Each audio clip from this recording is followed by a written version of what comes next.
distribusi SOP-nya kebersihan dilanggar. Tapi ada nggak cara yang lebih scientific? Saya akan menjawab dengan pertanyaan, Prof. Prof masih ingat bagaimana Lee Kuan Yew mendidik Singapura?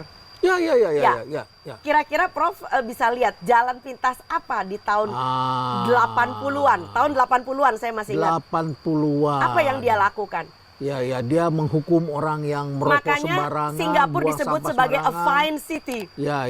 It's not because it's so fine, but fine itu artinya denda. Jadi artinya yang disebut sebagai law enforcement itu harus berjalan di negeri ini. Jadi jangan cuman ya sudah kasihan. So kita melihat ada SPPG yang ngaco, oke, lakukan moratorium pada SPPG yang ngaco. Kita hentikan. Bahwa lalu kemudian ada orang-orang yang bekerja tidak dapat nafkah, ada supplier-supplier yang tiba-tiba dihentikan. Well, that's part of your risk. Ya, daripada anak-anak mati. Persis, sama seperti orang melanggar aturan lalu lintas, nggak punya SIM. Oke, nggak boleh lagi dia nyupir, bukan? Jangan, ya sudah nggak apa-apa, asal lu boleh nyupir asal di kampung aja, nggak usah keluar-keluar ke jalan raya. Itu kan negeri yang sangat permisif di sini. Saya teringat dengan apa yang pernah saya tulis di buku Change pada waktu itu. Saya menulis tentang Lee Kuan Yew. Dan Lee Kuan Yew mengatakan kami tidak punya apa-apa, kami tidak punya sawah, kami tidak punya lapangan sepak bola, kami undang pabrik, kami nggak punya market, mereka tidak mau investasi di sini. Apa ya yang kami harus lakukan? Kebersihan katanya. Jadi biarkanlah investor-investor itu menginvestasi di Malaysia, di Indonesia, bikin pabrik di Indonesia, silakan. Tapi tinggalnya di Singapura aja.